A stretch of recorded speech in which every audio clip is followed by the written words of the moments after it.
In 2010, I was sat in a dentist's waiting room with a sore tooth when I read about a guy going to an island off the coast of Costa Rica to look for buried pirate treasure. So I emailed him to see if I could make a documentary about it, and he said no. So I emailed him again, asking if he needed a skivvy for the trip, and he said no. So that was the end of that. Then a month later, he emailed me saying there was a treasure buried somewhere in the UK, and people had been looking for it for years, trying to work out the clues to find it. And he said he'd worked out where it was, buried on a traffic island, and when the sun hit the top of a monument at a certain time of day, it cast a shadow on the ground telling you exactly where the treasure was buried. But he couldn't work out the clue for what time of day the shadow needed to be at, so he needed a skivvy to go there and dig along the whole shadow line. So at 5 a.m. the next day, no joke, I grabbed a shovel, a saw and a high-vis jacket and drove 5 hours up country, got to the spot and started digging. And after 3 hours, when I was about to give up, I found a wax casket with deeds written on the side. Loving it, I drove to a nearby university to meet the guy. He took a photo of me opening it in a Wetherspoons car park with a bread knife, and inside was a little scroll with a load of random numbers and letters on it, which turned out to be the combination for a York bank vault that had a solid gold dragon statue inside worth tens of thousands of pounds, and whoever had the code got to keep it. So Sean went to get it while I drove 5 hours back home. End of mission. Everyone I knew said I was a total mug for not getting any share of the treasure. However, little did anyone know at the time that being a trusted friend of Sean's would lead to loads more weird nutter adventures, wild goose chases, researching in places like Egypt, more treasure, and all sorts. Sean turned out to be a scientist and an engineer who worked on space projects and led missions inside the Great Pyramid of Giza, so a pretty good guy to know. A few weeks after the Golden Dragon discovery, he sent me a drone, which was massive news because drones weren't common back then. And he said, learn this and you'll be useful on future missions. So first flight, I learnt loads. I managed to crash it in a nearby park into 1,000 smithereens. Then he told me he got a lot of emails from all sorts of quirky characters, but he didn't have time to read them all. So I said, oh my god, I love quirky characters, send them to me and I can sieve out the good ones. So he did. And I introduced myself as Sean's assistant and said, how can I be of service? Most of them were total nutters, who randomly thought there was treasure in their garden or ghosts in their house. But some of them, who seemed mad at first, had some interesting ideas. So I filed them under good leads, and when I had some free time, I would go back and investigate further. Anyway, Sean sent me to Mexico to make a film about the satellites he makes. They were like normal satellites, but tiny, the size of a thumb, and they did experiments in space, and other stuff that I didn't really understand. When I got back, he was working on another treasure hunt, an online hunt, and if you solved all the clues, it led you to a real-life location where you could go and dig up a gold crown worth 30,000 quid. Sean had an idea where it was, in a field in the east, Norwich area. I was ready and raring to assist, but Sean was trying to get hold of the farmer who owned the land to make sure there weren't any trespassing issues. But then, the worst thing happened. Another hunter solved it, went straight there and dug it up. So, the hesitation kinda cost Sean 30,000 quid. But it didn't matter too much because there was a new, massive treasure hunt in town, the legendary Fenn treasure, in America, worth over $1 million, and I was ready and raring to assist like a madman. Fenn was an old antiques dealer who was diagnosed with cancer, so before he died, he decided to hide a chest full of gold somewhere in the Rocky Mountains. All you had to do was solve his cryptic poem, and you'd go straight to it. Easy. So, we got on a plane, flew to America, and went to get it. We ended up in a place called Red River, here, in New Mexico, a little town hidden in the mountains, which looked a bit like this, and was nestled on a river called Red River. The first clue was, begin it where warm waters halt, and the warm waters bit was a mega clue. Forrest Fenn did a lot of art dealing, and when painters do paintings, warm colours are like red, orange and yellow, and the warmest colour is red. So, warm waters was Red River. So, off we went up Red River. Sean's tactic was always to follow the clues, whereas I had a tendency to look anywhere for no reason. The stone I'm talking about is down here. And look, have I seen that? Oh my god, what's this? Another clue was if you'd been wise and found the blaze. And we were working on the theory that a blaze was anything that stood out from its environment, like a massive rock or a waterfall. This is a terrible shot, but you could see in the distance there was a waterfall that was only visible from this exact spot, giving us a precise place to search. Can I just say, it looks a bit like Sean's dangling a carrier bag over the ground, but there was honestly a metal detector in there, so it was actually a technique to reduce backache. When you're looking for buried treasure, everything looks suspicious. But there was nothing there. Sean was always thinking. There was another hint, an image of a wood chopper, and after a lot of driving around we found a spot that looked eerily similar. But it was private land, and we definitely didn't want to risk trespassing in America. So Sean went and bought more paper for more brainstorming. Then we headed off to some more places, crawled around a few abandoned mines. Then Sean wanted to visit the graveyard, because one of the clues was no place for the meek. So we went through a graveyard and came to a massive rock, aka a mega blaze. Let's go and see what we can find. So we checked every nook and cranny, but it was no good. And during a pit of disappointment, I asked Sean why he was doing this. Treasure hunting makes you look at the world differently. In hindsight, I shouldn't have asked him while walking up a massive hill at high altitude, but he basically said, when you're treasure hunting, the world seems like a shinier, better place. And I totally agree with that. However, we found absolutely nothing, so we flew home. I was miserable, but Sean's enthusiasm never wavered. He went home, saw an ad in the paper, posted by the family of Donald Campbell, the world speed record guy. Apparently the family had lost an important heirloom, somewhere on a massive chunk of land. So, Sean mathematically calculated the most likely spots it would be, and then turned up with a metal detector and found it. It was a cool little St. Christopher silver medallion that Donald Campbell used to wear for all his speed record attempts. So, the medallion gave us a new lease of life, and 2 months later, we were heading back to America with a new secret weapon up our sleeve. Forrest Fenn's treasure, according to most news places, was worth about 1.5 million, hidden somewhere in this area, about 1 million square miles. Everyone was looking for a blaze, because that was one of the main clues. If you've been wise and found the blaze. So, people were looking for all sorts of things. Rocks, trails, horses' noses, evidence of campfires. We had previously looked for waterfalls. But Forrest Fenn had said the hunt could last for over 100 years. So a blaze couldn't be campfire ash that would blow away or marks on trees that might fall over.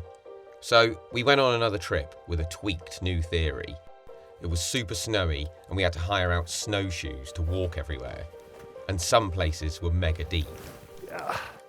Sean's new theory was to walk up a specific trail, and as we went up, we had to stop exactly when a white-capped mountaintop came into view behind us.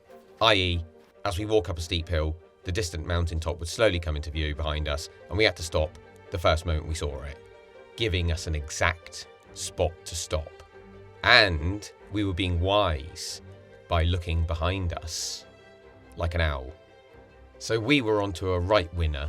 An amazing, bright, white blaze across there. All we needed was a massive pine tree, and there was one close by, so Sean set to work. And can I just say, American Airlines lost his suitcase, so poor old Sean is on camera as the pro treasure hunter, wearing my spare trainers with carrier bags over them and using a stick for digging, because all his belongings flew to another state. I don't think there's much chance of me finding it.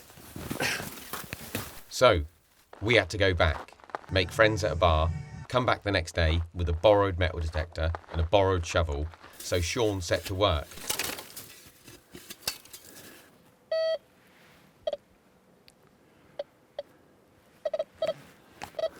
Nope. But there was nothing there.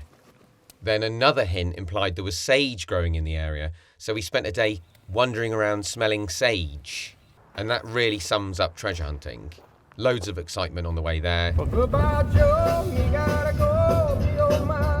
Excitedly worrying about being eaten by bears. I thought bears hibernated in the winter. And then you find yourself indoors, away from the sunshine, watching Sean do mind maps all day. You can find yourself feeling quite lame, especially when you're stood there filming it. But not me. I absolutely love it, which is why I went back time and time again. The following year I took James, my young apprentice, who was absolutely buzzing about it. Filming you, filming me, filming you. Class. Woo! Oh, which way are you going? Me on camera is not great. Just a rambling mess. Do you know what, actually, I'm not even going to pretend. I'm just not excited at all. No? I'm just so nervous. I'm just worried that it's not going to be there. No, I am excited. Of course I'm excited. Look at me, I'm babbling on like a nutter. Of course I'm excited. Sean had a mega new theory, and it was cryptic and mega. Warm waters could cryptically relate to tea, as in a cup of tea.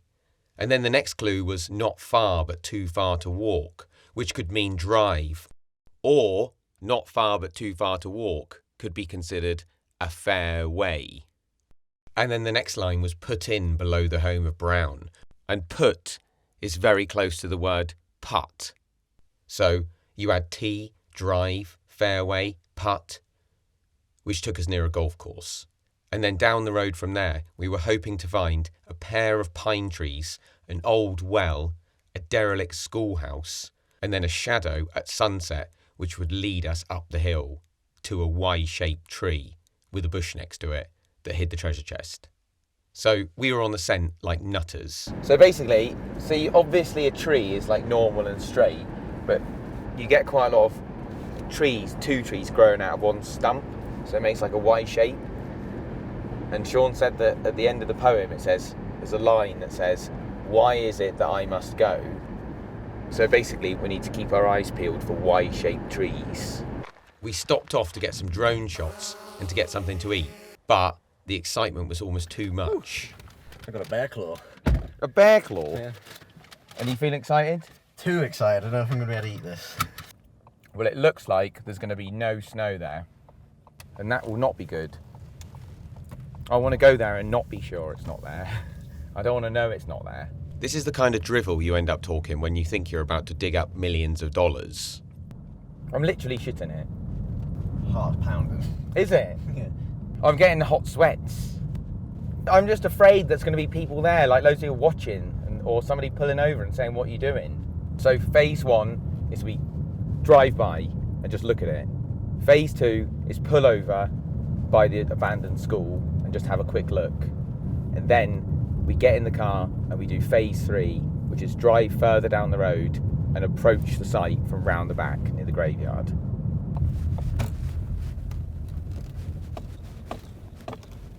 There's the well. What are we doing? Are we just getting out?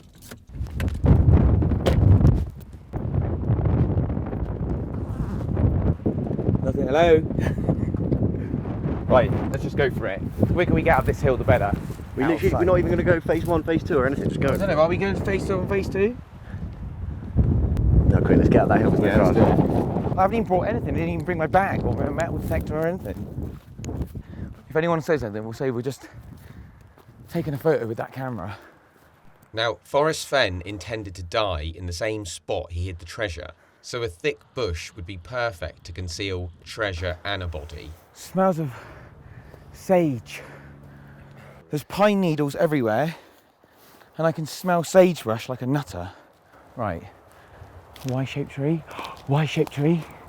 A Y-shaped tree in where he would have hidden the treasure, but like, because he intended to hide his body under here as well, all these shrubbery stuff underneath would be perfect just to chuck your body under. Do you know what I mean? If you were a dead body and just crawled under there, You'd have no idea.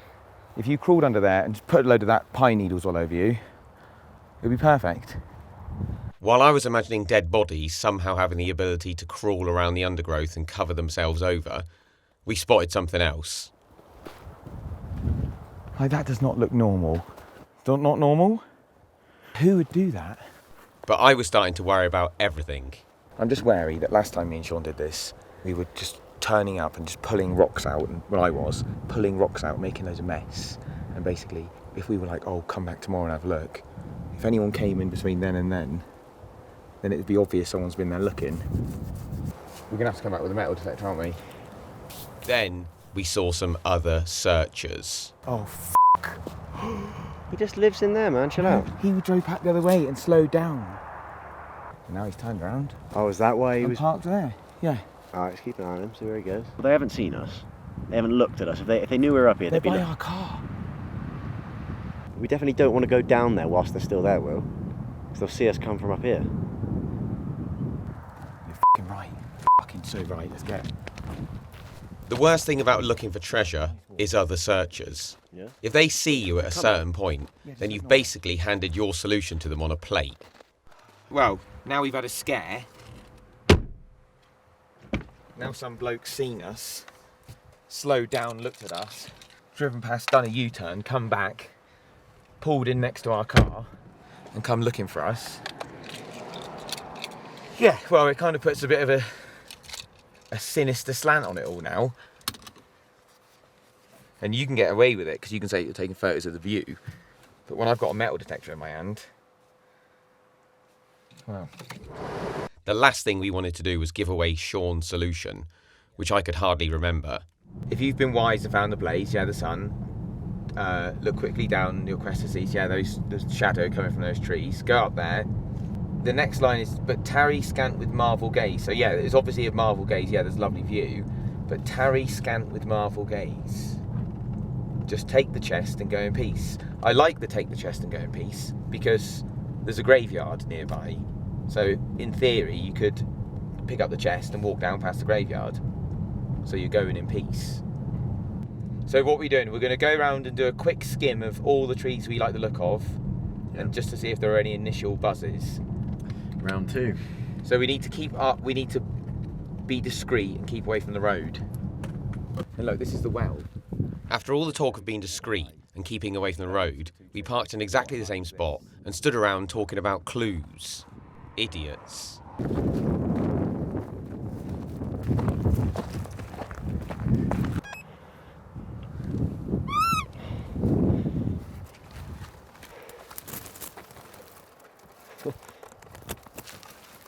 No, I'll go around the back.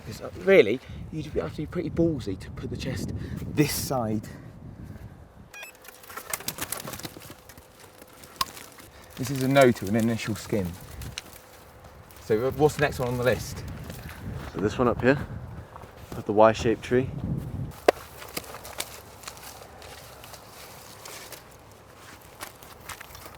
Obviously, I'm there going, how do you do a marker for a place where there is no markers? And we've seen a tower of stones there.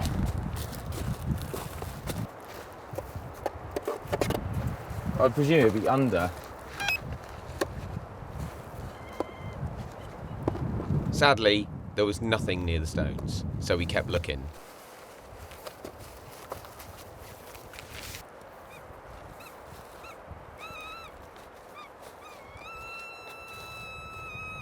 Well, something there. I don't want to get too excited because it could be literally anything. Oh, something shit in there. After all the excitement, all we found was a rusty old bottle top. I was so excited to start with. I thought we were literally going to walk up and just, oh, there it is. No. To be fair, it was actually a really nice bottle top. These wild goose chases to find millions of dollars were costing me an absolute fortune. So 6 months later, we were back in another American hotel room, and I was telling myself I could make money back here by creating some kind of documentary, but I needed something good to happen. Nobody is interested in rusty old bottle tops, no matter how nice they are. This time Sean had flown over as well, so you know it must have been a good solution. Do you think anyone will mind a British person finding the Yes, treasure? of course. Whenever British people have been mentioned, people have generally sort of laughed and said, a Brit's not going to win it. They don't have the country knowledge, they don't have the local information. A lot of people wouldn't be very happy about it. So the pressure was on to try and blend in and not look like treasure hunters from England. It looks bloody lovely. So we haven't been up this creek before. We really don't know what we're going to find, so excited, but just looking forward to a nice walk too. How's it been having 2 cameras on you this time, Sean? and if we don't find the treasure, at least I'll have a few more hours of the back of your head to add to my 500-hour collection. Gold Hill looks fine. I bet. Fantastic. Hello, doggy. They never suspected a thing. Sean's new theory was about the line, "take it in the canyon down." Down being another word for goose feathers. So we found ourselves in Goose Canyon. And also, in the famous joke, "Why do geese fly south for the winter?" the punchline is, "because it's too far to walk," which was the next line in the poem. So that was like a double nodder to Goose Canyon. Amazing. I won't really be looking for anything until we get about a mile in. So you have to get to about here to get 1 mile. We needed to suss out what was a mile up the creek. It was quite complicated why, but basically, I'll try and explain quickly. If brown was short for brown bear, then the home of brown would be den. So you're stuck with den, not knowing what to do with it. Then the next bit said, the end is ever.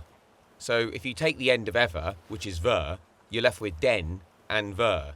And if you put them together, you have Denver. And Denver is known as the mile-high city. So that's why we had to go a mile. This is about a mile in. I make it a little bit further. So It looks well nice over there. Well, it's probably because the sun's just coming out, but everywhere is good around here, isn't it? yeah. This looks really nice. Yeah? If we get to the top of this ridge, We'll be able to see Gold Hill. yeah, that would be pretty good. If we could see Gold Hill in this area, then it would also fit the clue about seeing a blaze, making everything about 10 times more mega. I can see it. You can see it? Yes. So it's somewhere near Mountain Meadow, which Gold Hill just came into the Yeah. view just at the end of that Mountain Meadow. So that's my, well, Favourite this is my area. favourite search spot. The thing is, in one of his scrapbooks, he said that somewhere near a placid mountain meadow, a Yeah, Mariposa lily blooms its yellow best. near a meadow. After a load of random looking, we headed back. This feels worse going this way. This feels loads deeper than it was a minute ago. Momentum. Right, Homo sapiens literally means wise man. We did more brainstorming. I was trying out doing a mind map, and even James put his thinking cap on. We needed a way to narrow down the search area, so we went back with a plan. Oh, I didn't lock the door. What a prat. So Sean is going right to the point where Goose Creek meets Red River to mark out exactly where to measure a mile from. Having an exact measurement of a mile would get us to a more exact spot. We're here. We're basically at the point where it's pretty much a mile. So Sean's going to try and work out exactly where a mile is. So it's down there. Oh, walking through spider webs like a nutter. This is not a bad spot. It's high enough from the creek, it's accessible, it's away from the track.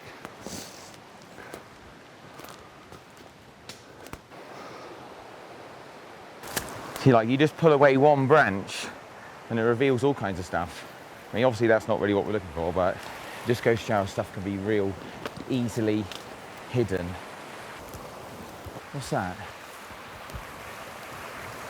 No, it looks like wood. Oh shit. It's a stump. It's like playing hide and seek with a plate. Stood in Goose Canyon, next to Goose Creek, looking for buried treasure, it literally couldn't be any more of a wild goose chase.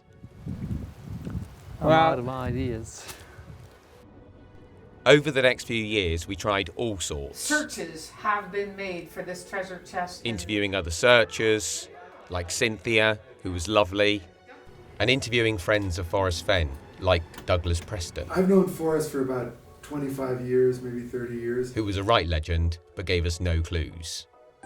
We even filmed the printing of Forrest's new book in the printing press, trying to get glimpses of new clues, which was totally pointless. Incidentally, it's worth mentioning that Forrest didn't die of cancer. He actually recovered and was regularly blogging on his website and releasing new books.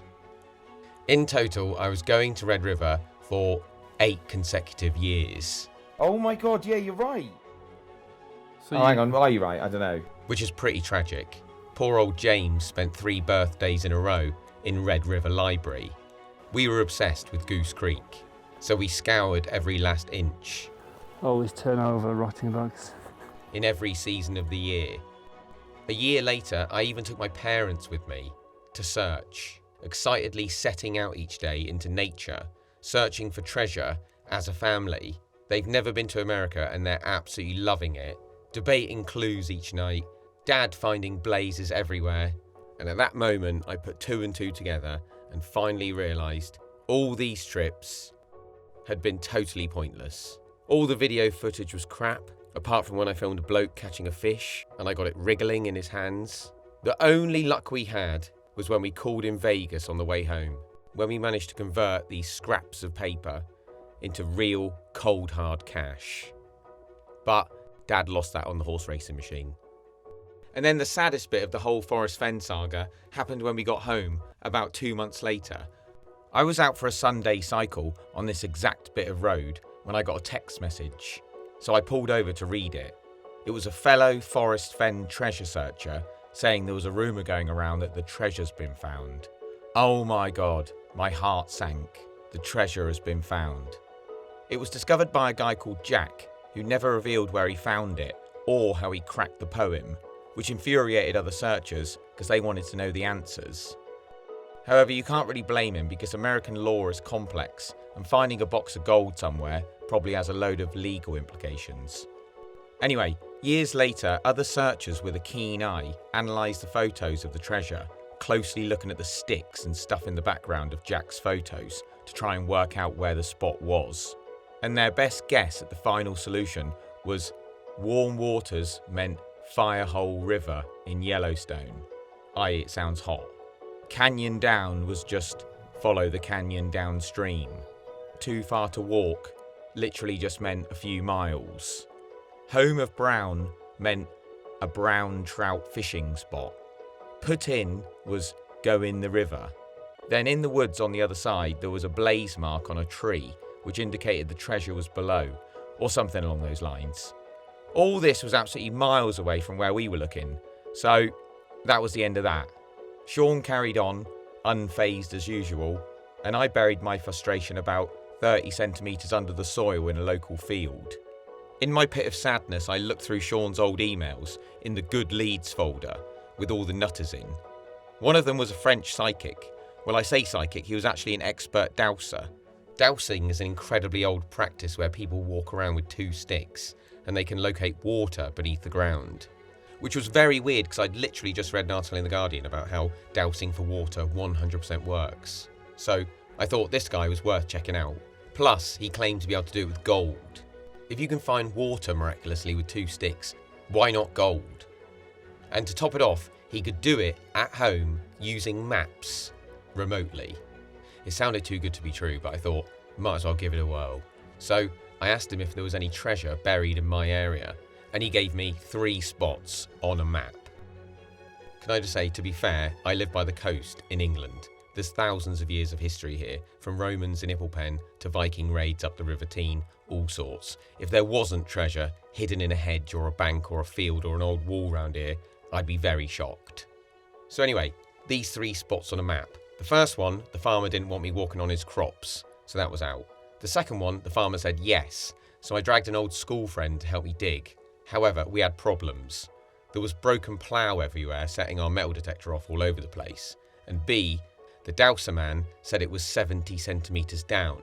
It turned out that most metal detectors only go down about 20 centimetres, so that wasn't great.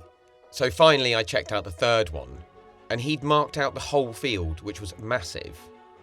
So when I couldn't find the farmer who owned the land, I thought, as if anyone can detect treasure dangling a pendulum on a map from another country. So I lost all enthusiasm, went home and never revisited the fields.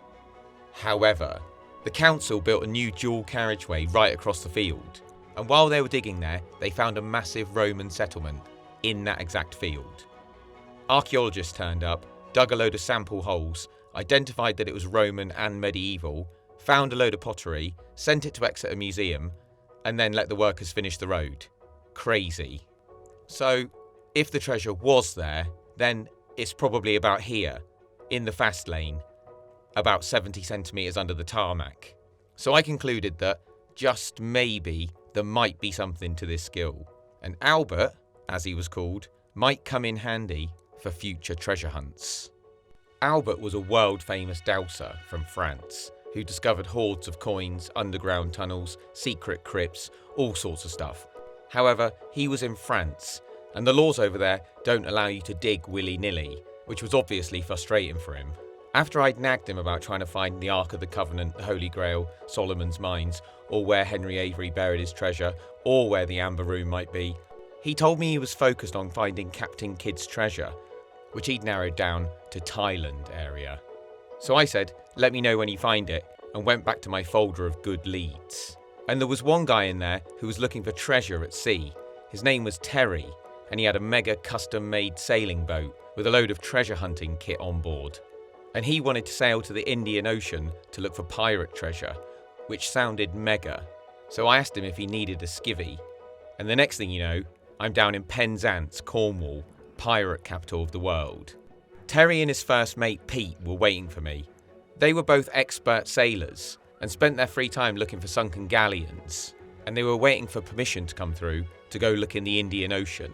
So in the meantime, Terry gave me a crash course in boats. I say, yeah, I'll put a position there, and that's our search box, and Pete goes that. Showed me where they'd been, along with all their cool treasure hunting kit, stuff they'd seen on the seabed. Yeah, look at that, number 2. It's going along that way. You're going to get a great long signal, aren't you? And Terry used a chocolate cake to explain how his scanner worked.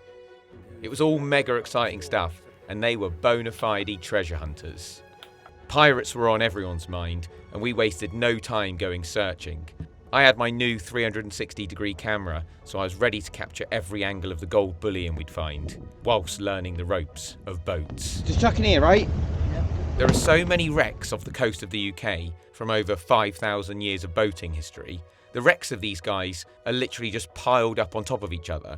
Obviously the super old ones have disintegrated or been churned up by scallop dredgers, going over and over them, smashing them up and dragging them everywhere, which is a shame for all the wrecks and the scallops. There's a mega statistic that goes something like 33% of all ships that set sail between 1400 and 1900 from Europe were never heard from again. And we're talking hundreds of thousands of ships dotted all over the seafloor like nobody's business. Anyway, it was flat calm and nothing could go wrong. Pete put in the coordinates, and 25 miles later, in some of the calmest conditions imaginable, I got such bad seasick I spent the next 17 hours being sick in my bunk, only emerging once to get this sorry shot. Being seasick is honestly a fate worse than death. I lay in this bunk listening to Terry and Pete shout about how they thought they'd found treasure, and I literally couldn't have cared less. And I swore never to go on a boat ever again. Then, 2 months later, I was back on the boat because there was something mega going on. Apparently, Will, I've got researching to do. I've done enough researching for today.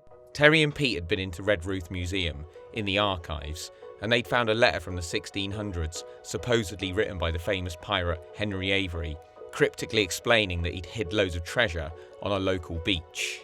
And Terry and Pete were hot on the case, but the clues were vague, and there were a lot of beaches in the area, so they needed help. And I knew just the person, my friend from France, who could douse for water and gold. Terry and Pete weren't quite sure about it at first, but once they started listening to Albert's ideas, they thought he might be onto something. So he came to England to join the mission. However, he didn't speak any English, and nobody knew much French. No, comme ça. So Albert brought his son along to help translate. Terry had a background in law and was a very sensible character, but he was also very open-minded to new ideas. So we were all set.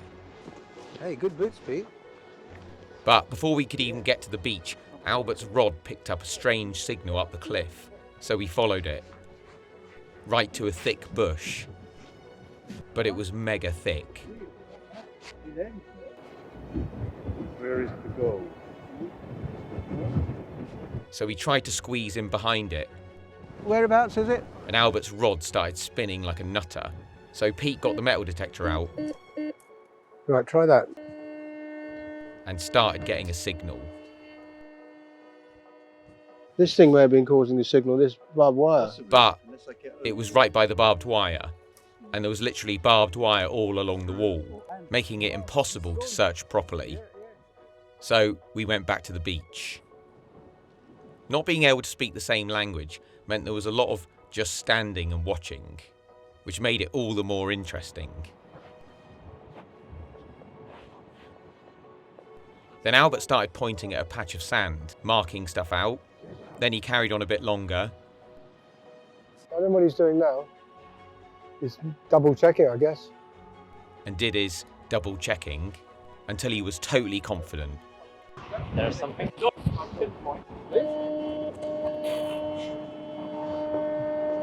And, unbelievably, there was a massive signal there.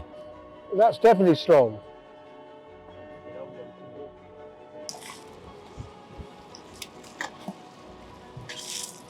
With a mad treasure fever, it's very hard to keep things low profile. If anybody asks you, just say we're doing an experiment on sea level rising. It's going mental. But the day was cut short because the tide was too high. Everyone had a good laugh about the fruitless digging Why don't you become a treasure hunter? Oh, you are! and toasted locating the spot. Salute. 90 centimetres. Albert explained how close they were to it, and the next day, everyone was excited about hauling up the treasure. This time, they took a water pump from the boat to help get rid of the water. However, there was some confusion over finding the same spot as we were in the day before, and they didn't totally agree. 5 metres, and I had this fucking thing in line with that post. I think our hole is about here. Which is a hell of a way over. That wet, we weren't in that wet stuff yesterday. We were in dry stuff. We spent fucking 4 hours digging nothing in. Well, if he's convinced that it's over there, what the fuck were we doing yesterday? Well, yeah. You know, at least if we gone back to the right bloody place, I might have thought, well, fuck me, there's something in this. Anyway, once they were all happy with the spot, they got back to digging. And the boat pump was on hand to deal with the water. Up a bit. But it didn't have enough gusto. So it was a bit sad and everyone went home. What we needed was some new tech. At the time I was doing some video work for a robotics lab in Leeds for a guy called Rob, who worked with Sean in the pyramids. He showed me all their mega robots that did all kinds of stuff. Crawl through holes, stomp about, see things, even fly to roads and repair cracks in the tarmac. So I told him about the beach problem, and I asked if he could build a robot that could drive along the beach and dig down into the sand and locate buried treasure. He thought I was mad, but he did let me borrow an old scanner that he had lying around, which made cool noises. However, I didn't have a clue how to use it, so I gave it to Terry and he read the instructions.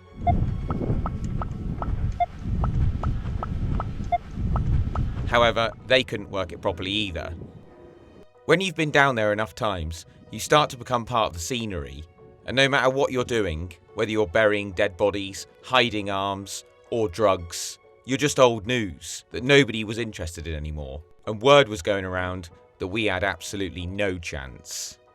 Sick of not having a decent metal detector, I asked Sean for advice, and he helped me build a custom mega powerful metal detector in my garage. I had literally no idea what I was doing, and he was teaching me totally over WhatsApp. I had to ask things like, is this copper wire? What is this? How do I turn this thing on? And he had the patience to deal with video messages like this. That is 5 hours of work and it's too short. I'm gonna have to bin it. I've plugged it all in. I can definitely hear a whirring. It's not even making a sound now. And eventually, things started working.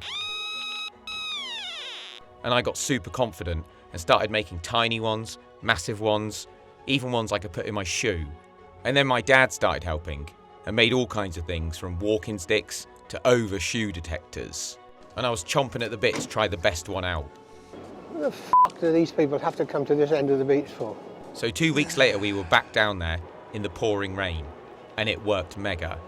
Terry was impressed, but it didn't solve our digging issue. Yeah, it's very rocky there.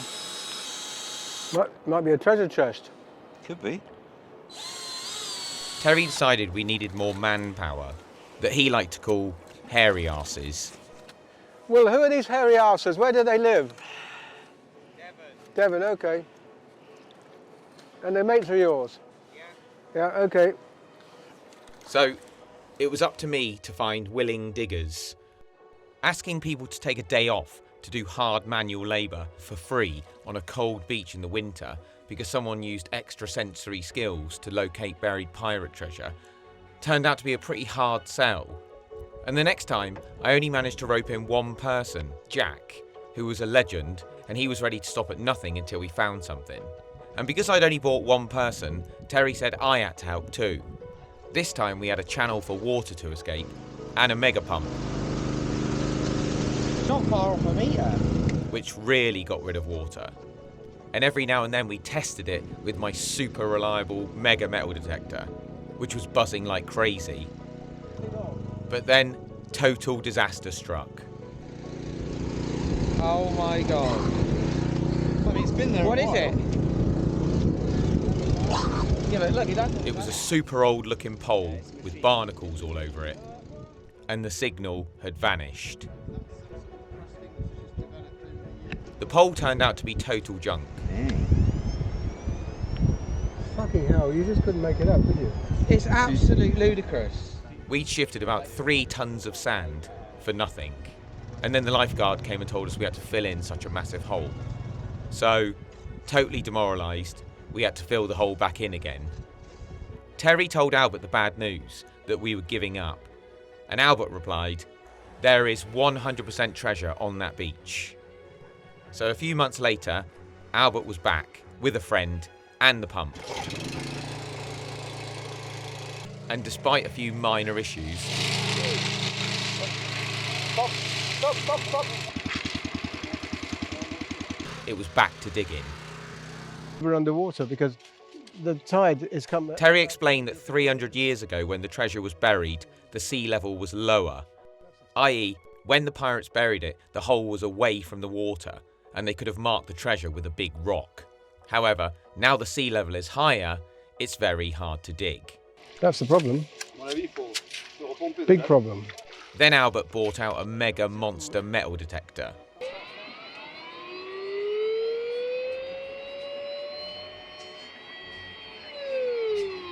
Which really intrigued the crowds.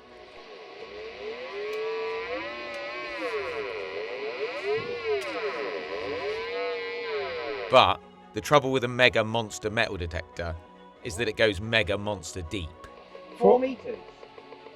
Well, we can basically forget it. And Albert said there was a big signal 4 metres down. And that was the end of the road.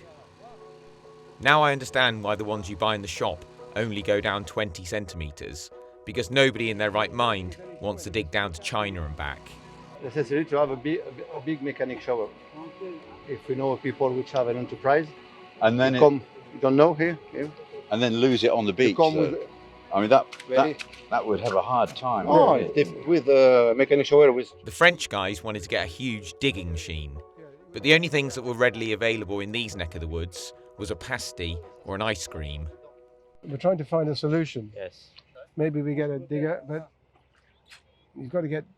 We need a big digger, you know, because small digger is just going to fall. Yeah. We need a digger that can reach, you know, Yes, from. Yeah, a long way off. Yes, exactly. Getting on the beach in the summer with lots and lots of people around. It's necessary to find A very quiet. an enterprise which one to. On n'a pas 36 solutions. Then they got the pendulums out. Ah, je sens là. Henry is here. La réaction là, j'ai jamais eu. He's not moving. That started to spin like crazy when they were in the hole. Yes, like this. Everyone had a go, even Terry. What do you do? That's it, just like that. And did you think? And then, Did you think? yeah, you've got to think, is the gold underneath me? Well, it's doing it. Good.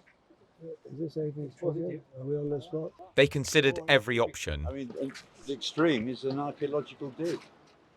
Yeah, but then you've got the credibility issue. You take this to Essex archaeology, they'll laugh you out of court. And there was one last-ditch thing to try. I do enjoy work, I do enjoy it, but it's, I got so much at the minute. It's an historically important thing, you know. It's something that we've been researching with our friends in France, or East France, and the other guy is from southwest France, in Toulouse. They've got these magnetometers and things that... What a beautiful evening, isn't it? Where he buried 3 chests or boxes full of treasure in the sands of the seashore. And then I had to look twice to make sure I wasn't seeing things. Can't do any more.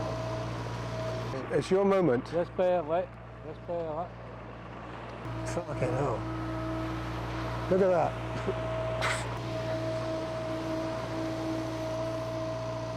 Everyone watched on, nervously, keeping their eyes peeled for chests. Passers-by wanted to know what was happening. It's a historical project. Archaeological.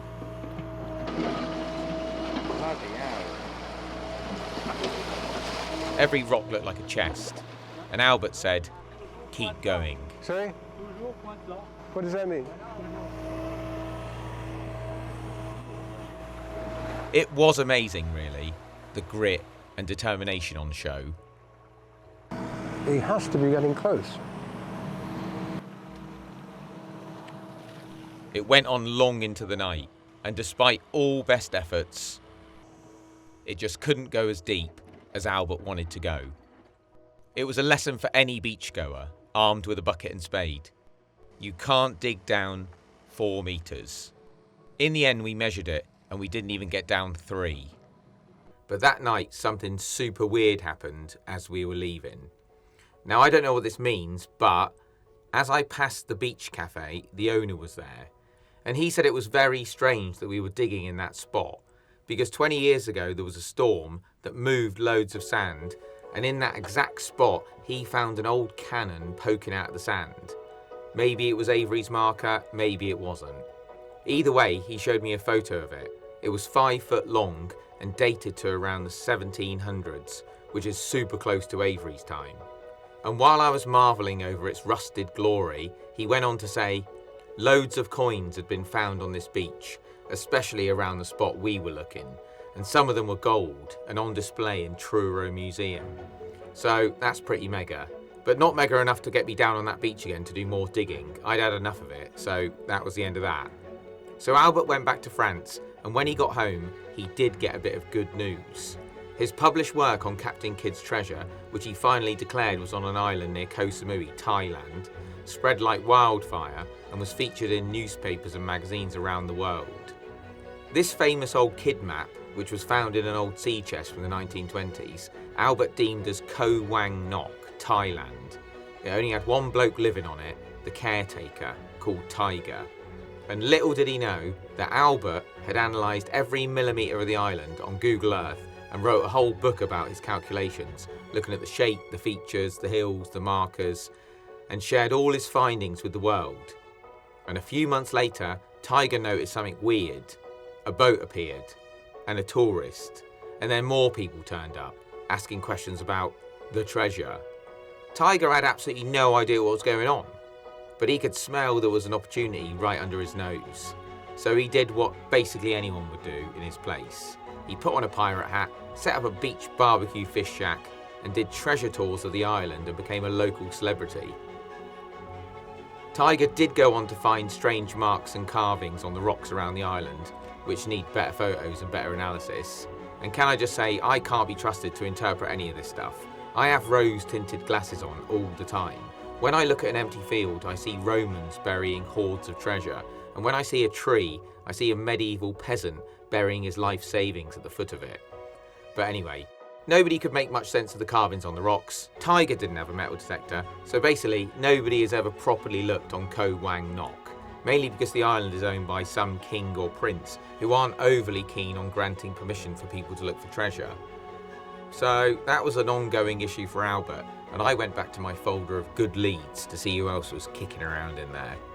Before I got lured into a cool looking email about finding lost Nazi gold, I got an email from Sean, and it was a good one. He was on another treasure hunt, looking for another solid gold object hidden somewhere in the UK, which could only mean one thing: that I was going to end up looking for it. In an attempt to grow my good leads folder, I thought I'd tag this bit on the end of the video. If anyone knows anyone with a good lead, email me at somegoodleads@gmail.com. Maybe someone knows something suspicious about a flaw in an old house, or a secret mysterious cave in the middle of nowhere, or maybe there's a weird rock poking out of someone's garden, or maybe someone's dropped a bucket of gold coins down a drain and needs help getting them out. Let me know. Also, I'm always on the lookout for people to help do stuff. Maybe dig a hole, analyse some data, or research something mega interesting at home. Who knows? So, let me know if you know someone who might want to get involved.